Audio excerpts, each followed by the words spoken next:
are faced with new issues all the time and question whether they're handling them correctly. To talk about some of these challenges, we've assembled our parenting panel. Please welcome parenting expert Andrea Nair, along with moms Dimple Mukherjee and Chantal Bisson. Welcome to the show, ladies. Thank you so much for being here. All right, so before we get into this juicy conversation, I want to hear about everybody's children. So, Chantal, tell me about your kids. How many kids do you have and how old are they? We have three. 28, 26, and 21, and we are 16 days away from our eldest girl getting married. Wow. Yeah. You look amazing to have adult children, by the way. Thank you. I think you look like a woman who has like a 9-year-old, a 12-year-old, a 16-year-old maybe. No, thank God I don't. Those days are behind me. You seem very happy about that. All right, so Dimple, tell me about your family. So I have 3 boys, 18, 15, and 9, and Wow. we just said a nice goodbye to our 18-year-old. He's in Mount Allison University. Oh, congratulations. Good stuff. All right, and Andrea, tell me about your kids. Yeah, I'm far away from weddings and graduations. I have an 8 and 10-year-old boys. Oh. So, yeah, they're at a Mariana's Trench concert. They are adorable. All right, so let's get into this very juicy conversation that we have. All right, so the first question is actually from a viewer. Her name is Leanne, and she's having an issue with her son, and she says, "My son just started school and hates it. The mornings are really difficult, and he begs to stay home. I'm positive there are no issues with classmates. He just doesn't want to be in that environment. To make matters even worse, when he comes home, he's an absolute terror. I miss my sweet boy and don't know what I've done wrong. Any advice?" Now, have any of you ever had this happen with your kids? Chantal, I'll start with you. Yeah, our middle girl was great going to school in SK, JK, and SK. And then once she realized that she had to go to school and it was, you know, for life, essentially. Yeah, Like, yeah. she had another, It's like, we gotta go 16 back? Yeah, she had 14 more years of this. Yeah. It really hit her, and we had a very difficult time. She did not want to get up and go in the morning, and she certainly would come back very different than she'd left. We just sort of, you know, let her go through that. And again, I think as a parent, what's really important, and it sounds like this mom's done that, is just to ensure that there's nothing happening at school. Yeah. That this is an issue that your child is dealing with solely within themselves, that they're in a safe place, they're not being bullied, they have good relationships with their teachers, they have good relationships with their classmates. And eventually we just, you know, we had to just let her work She through just it. had to deal with this. Like, honey, you gotta go. Yeah, you gotta go. It's gotta school, go. it's the way It's necessary. it's necessary. All right, so Dimple, what about you? Have you Yeah. ever had this happen with your boys? I did. I think it might be a firstborn thing, but he had a lot of anxiety, and he went through intermittent phases of anxiety where he wouldn't want to go to school. So I felt like I was a detective, just kind of trying to put the pieces together, because sometimes they don't know what they're going through either. Yeah. So I pulled in all my resources. I talked to the school, arranged a meeting, got some counseling for him. And the most important thing for me, I think, was to extend self-compassion towards myself, to make sure that this is not really my fault. And it's important that we're there to support each other and at the same time extend the compassion, which I think a lot of us as moms have a hard time doing. Yeah. But it's the biggest gift you can give yourself, so that helped me through it. And this was with your son right off the bat, like in JK? No, in grade 3, it grade started, and then it eventually turned out that he had anxiety and he also had a learning disability. And then once we got that sorted out, it was fine. It changed everything. Yeah. All right, and Andrea, have you ever experienced this? Plus, you're an expert in this, so you can kind of explain. Okay, so this is a thing, and I gave it a name: after school restraint collapse. Okay, that sounds Yeah, heavy. Yes, it is. So, you know, kids and us and our partners, we are, we're conducting, we're managing, we're producing, we're thinking, we're smiling. Yeah. It takes a lot of energy, emotional containment, physical restraint, and like mental motivation to get through a day, right? Yeah. Right. And then we walk in, and we're doing this because we want to be good and stay out of the principal's office, or just like, you know, not experience any negative consequences from doing what we're not supposed to do. Yeah. So we contain ourselves all day, and then we walk in the door and just go, bleh, like Yeah. we unravel.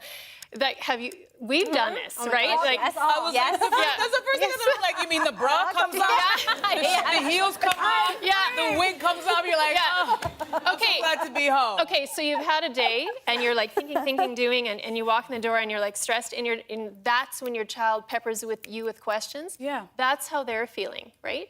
They don't want. You don't want to answer questions. You're just like, okay, where's the sofa? Yeah. Right. So what we need to do with our kids is a few things. Make the space at pickup just like an empty space. Don't fill it with, all right, we got to go to karate, and you're just like filling it. Like you need to just decompress. Yeah. Feed them without asking. Don't go, oh, are you hungry? Or you want just like Put it on the table. Yes. Okay. Yeah, because you want to reduce power struggles as much as possible when you come home. That's also a bad time to say, so you've got math homework, let's get going. And anything that's going to cause stress. Dimple's making a face. I know. Here's the deal. Yeah, My yeah. mom did that to me. Everybody's mom does that to them. It's like you feel like as a parent you have to keep on top of them. And I'm wondering, is there something you should be doing with your kids first thing in the morning to kind of set them off so that they're not having that anxiety? I call it before they creating go an to school? attachment bridge. So you connect first when you wake up. Don't just hit the ground running when you wake up in the morning. Okay. Like we have what we call sofa time. I wake up and I go straight to the sofa and the kids come and we stay there until we're done. And then when we're going, we're going. We're like, okay, making lunch, get out the door. But so connect, and then you say things like, so I'm looking forward to seeing you at 3:30. Like I'm gonna really look forward to that all day. Or I leave them little things, you know, in their pockets, and they're like, oh, like they're embarrassed, but they're like, Mom, they love it. yeah. There's like a part of them Love that's notes still in like their lunch boxes. Yeah. That's So lovely. that halfway through the younger day, kids they would really be love like, that when you see a little picture. Like, Yeah. my mom's But you like, guys know. touched on some really good things, not to give yourself too much pressure and to set was up a great. nice thing before and after school. Yeah. All right, so the next topic we got to hit is saying no. Now, my mother had absolutely no problems with this word. She said it all the time, and she still says it. But I know a lot of parents today feel a lot of guilt saying no to their children, and we actually have this viral video. I think like 20 million people saw this video that I want to show you guys, and then let's talk about how we address it. Let's take a look. You done? Sound like you're still whining to me. You gonna listen in the store? You gonna stop whining? You gonna stop screaming? You gonna listen? Because everybody see you acting a fool. I'm not taking you back into Walmart until you stop with your mess. We're not going back in the store until you stop with your mess. If we go back in the store, you do it again, we're coming back out and sitting down. And I ain't moving until I want to move. I don't have to move. We don't have to walk around the store with your mom. That's a privilege. All right, so mixed emotions about that father and what he decided to do with his daughter having a tantrum in a store. I'll start with you, Chantel. How do you deal with it when your kids, when you have to say no to them and they don't want to hear it? So I think when I watched that video, I saw some good things. I felt the fact that he removed her from the situation to have dialogue with her was very empowering for her. Yeah. When we raised our girls, we really did that. That was always our goal because they're gonna grow up and become adults who are in relationships. Yeah. And they have to learn to communicate. When this happened, I felt like that. When, I really wanted that. Well, why did you really want that? So we really always engaged them in conversation. And we explained ourselves why we said no. And we used to have a rule too. You say no, but you have to have 3 good reasons. Yeah. Oh, that's good. So Instead of just saying the instead of flat just no, like blanket it's just why blanket no, no, no, no. Yeah. And I need to really practice that now when we're at, in stores and they want those shoes. It's Handbags. because you can borrow them now because you guys are wearing the same size. But I don't share back. Oh. All right, so Dimple, how are you handling it with your boy saying no? So I have the opposite problem. I don't say no a lot. So I have a really hard time with boundaries and saying no. But at the same time, when I thought about it a little bit more, I pick my battles. And I think it has to do with the fact that, I don't know if I consider myself a single mom, but where the boy's dad and I are separated. Okay. So just exhausting all those resources that I have. So when I'm extremely tired, I have a hard time saying no to them. Yeah. But I also know which areas of their life I'm really particular about, and I save my no's for those parts of their life. And don't you think they know exactly when to like, Mom's Yeah. tired, let's get her. Yeah. It's 2 of us, Yes. only one of her. Don't you feel like the kids know that? Oh yeah, 3 of them, 3 against 1. Yeah. Andrea, what do you do in this situation? I was How do you just handle it? thinking, we teach our children how to treat us. Yeah. With our behavior, right? So we need to help them calm down and saying, sure, I'll just give you the chocolate bar so you can stop. Yeah. You're not teaching them how to resolve their anger. You're just giving them a strategy that works for you. Right? That's the key. So you don't want to say, this is gonna work, keep doing that. All right, Yeah. well, I love this conversation. We're gonna keep things going. I want you guys to stick around because when we come back, we're talking about mom shaming. Stay with us, you don't wanna miss that conversation. That is a whole other, but it's that moment in the store where I'm like, okay, what do I do? Because I really wanna grab her. Later on The Goods. You know those dog shows? Allow me to explain. In the dog shows, when you walk beside your dog, you can't have a leash, and the dog's head must be upright and majestic. So this tool allows you, can I finish?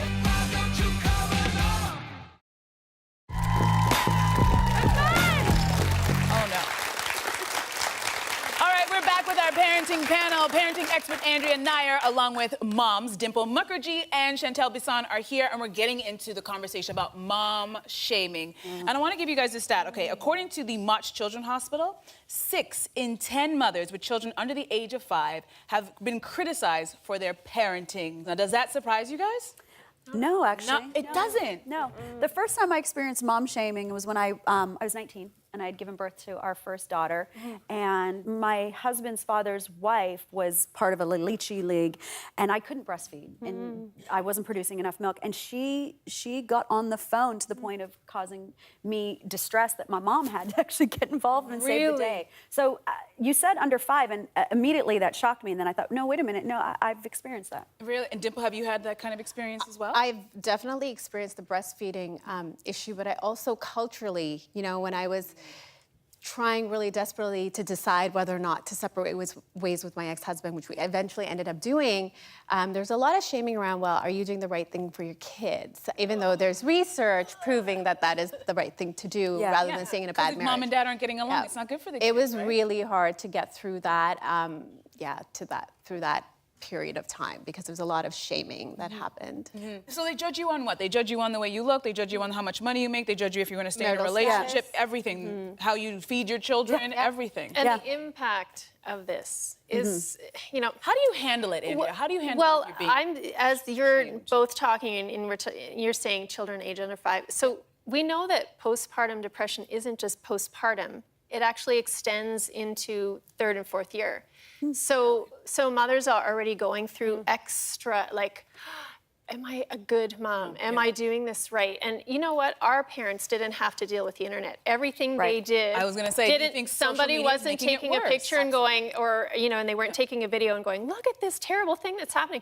They didn't have that. They went to their girlfriends and, you know, it stayed contained. Yeah. So our more mistakes, communal, our almost. mistakes are not staying contained. No, it's for your Instagram account and for your Facebook account. And I'm worried about the impact on moms of the shaming, and you know, also what is propelling this trend, and how do we stop it? Well, I think maybe the sharing of all the information that we do on our social media, and I think, do you think it'd be a good idea if you're a new mom, maybe you should log off? I think so. And don't worry about what everybody else is saying. Yeah. All right, so let's get into another topic that always gets a lot of eyebrows raised, and it's the sex talk. When do you do it? How do you do it? Who's supposed to do it? Dimple, I'll start with you because you have boys. You have a young man in university who's probably thinking a lot about sex right now. Oh yeah, he definitely is. So for me, I am very proactive, okay? I try to be very proactive, very open with my boys. So when my oldest was of age, where I thought, okay, this is great, we can have a conversation. What was of age for you? So it's really hard, but I think for me, I go by sort of what the schools are doing and try to like mirror that. So I think he was maybe 12, around 12, maybe 11. And I had these books and all of this set up, and I was so excited. He's like, I don't want to have anything to do with you about this. So it was rejected. And then he went to his dad. So he talked to his dad about that. But for me, I still play a role in it. And for me, it's really important to talk to my boys, because I have 3 of them, around protection, mutual consent, respect. So I focus on those issues with them, and they're open to that, and they're very open with me about it. So what do you do about contraception? Like, do you wait for your son to ask you, or do you give him something? So my thing with the contraception is, and I hesitate to say this, but it is We were just talking about right practice, because I was educated on it. So I keep in my boys' bathroom a drawer full of condoms. No questions asked, because really important. You know, safety is first. Safety is first. No, that's a great, and you know what? Let's be real. It's better that you provide it so that when he needs it, he knows where it is, because no boy, I'm speaking on behalf of all teenage boys right now, wants to go to his mom and say, Mom, can you buy me a box of condoms because I got a date and I think I might? Like, it's better that it's just there, right? Yep. Yeah. Right. And Chantel, you have girls. You have 3 girls. Yeah. So how do you handle it? Because I know there's a difference between the way parents treat boys and girls when it comes to the sex talk. There really is. So what we did was we didn't really make it a topic. It was never set up to be this taboo thing, because my experience has been, and what I've witnessed is when it's taboo, they kind of want it more, and then they go around looking for how to get it. Yes. Whereas Yes, our so girls true. very much knew that it was not a big deal. It's natural. Yeah. A lot of people have it. A lot of people like it. Yeah. You know, so It's not half bad if you do it properly. it's not half bad if you do it properly. And I think a lot of doing it properly is if you're confident, if you're not, there's no shame behind Yeah, it. there's no, you haven't been You set know, up with all of this, like, oh, this exactly. is something bad I shouldn't be doing. Yeah. So how should we, like, how Yeah. do parents have the sex talk, especially now with all of the things that they have, like, Oh. you can get pornography on the internet. Okay, so like with our two boys who are only 8 and 10 now, but they're starting to ask questions. And like my husband's a doctor. I'm like, so you're going to take this on? Like even though I have the words and I'm fine with it, but it's funny when it's your own kids. So it's just, yeah, consent. But what does consent look like as a young person? It's like, Yeah. I don't want you hugging me. Yep. If Yeah. I, Everybody's right? different. So you start with that. Yeah. You start with the consent, and then it's always this. You want to have this air of openness. Yeah. So I promise that whatever you say to me, I'm not gonna judge you. going to lose my ever-loving Yeah, mind. because you I'm want to gonna have keep- that free flow of information with your parent, because as Yeah. a parent, I think you want your kids to go to you first, right? Well, Yeah, yeah, that's the and whole even point. now, even my- though we didn't. right. Oh, no. Right? Well, my mom came to me. My mom's different. She was like, sit down, I got to tell you about some fallopian tubes. Yeah. Okay. What's going on? No, Gives it's them too much questions. information. It's always questions. So you're asking me about this. So this is, tell me what you know about it. Yeah. Okay, that's a good, that's a Right? good way to Tell me start what that you know. conversation. Oh, do you have any more questions or anything else you need to know today? Yes or no? I'm like, okay, good, we're done. You know what? Well, I have plenty of questions, but I can't ask those questions. We'll talk about them after. Ladies, thank you so much, Chantel, you. Dimple, Andrea. You guys were fantastic. All right, I want you guys to stick around because we're playing another round of Liar Liar right after the break.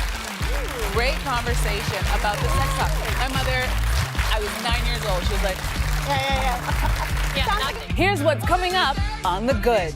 This really long shaft allows you to just really get into those hard to reach places and just, rub those knots out.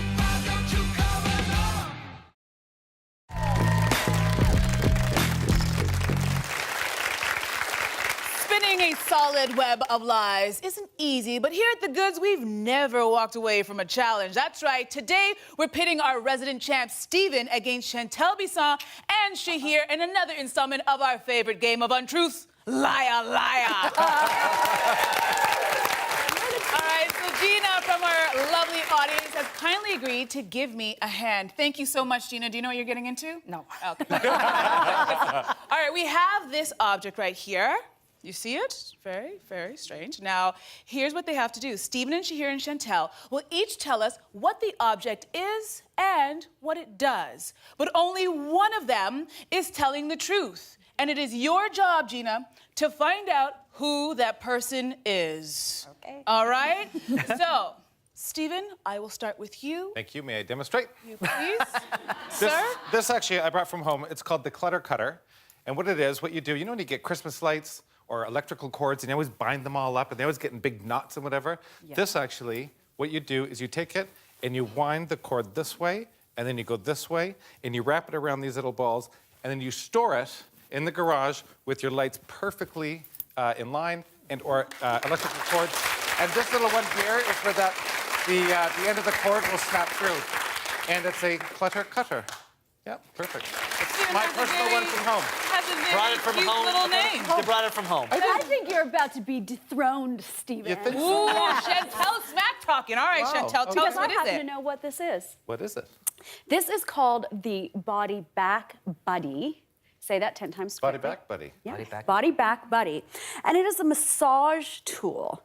And all these little knobs and nibs are trigger point release fixtures, I guess. Can we say that? Should we say that? Sure. Chantel. Fixture? Fixtures. You wouldn't know about that with decor. made up, quite frankly. So anyway, this really long shaft allows you to just really get into those hard to reach places and just, Torture rub those device. knots out. Yeah, you just rub, Torture. you see? Yeah, I'm not doing it very well, but it does. It rubs the knots out. Can you hand the very long shaft to here, please? Yeah. It's a Body Back Buddy. Fixtures and a long shaft. Yeah, right. My dear, this is very clearly a dog training tool for the Kennel Club. You know those dog shows? Allow me to explain. In the dog shows, when you walk beside your dog, you can't have a leash, and the dog's head must be upright and majestic. So this tool allows you, can I finish? This tool allows you to train the dog by keeping its majestic head elevated You train the dog for a larger dog and also for a smaller pup. Here like this. And you train them, and then when it's time for the kennel club, they don't need it and they know how to walk on their own. Thank you very much.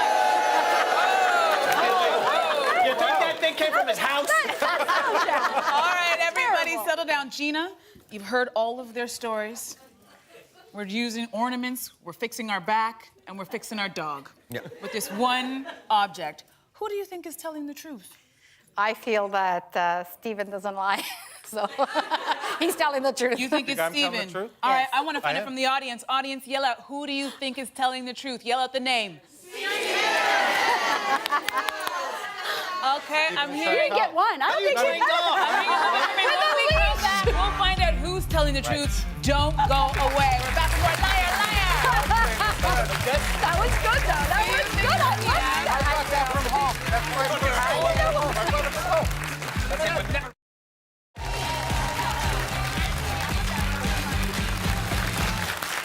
All right, so before the break, we were trying to guess which one of these suspicious people was telling us the truth. Steven said this was the clutter cutter. Chantel says it's the body back buddy massage tool. And Shahir said it's a kennel club dog trainer. Now, Gina, my lovely recruit from the audience, you've had enough time to figure it out. You think Steven is telling the truth. That's right. You sticking with that story? Yes. Good girl. All right, well, you know what? Let's go to the tape and find out. Wouldn't it be great to have a massage every day? Well, now you can with the Body Back Buddy, the world's leading self-massage tool. It treats your entire body, literally from head to toe, even impossible to reach areas like your back. All right, so there you have it, folks. Chantel was telling the truth all along. But Gina, you're not going to leave here empty-handed. You still get to keep it. You're welcome. All right, now, we love our studio audience and we like them to be pampered, so we're sending everyone home with Estee Lauder's Advanced Night Repair Serum for skin that looks and feels fresher. Thank you so much for playing, Gina. That was fun. Thanks for spending time with us, everybody. We'll see you next time. Very good, everybody. See you. Bye, guys. Well done, honey. Okay.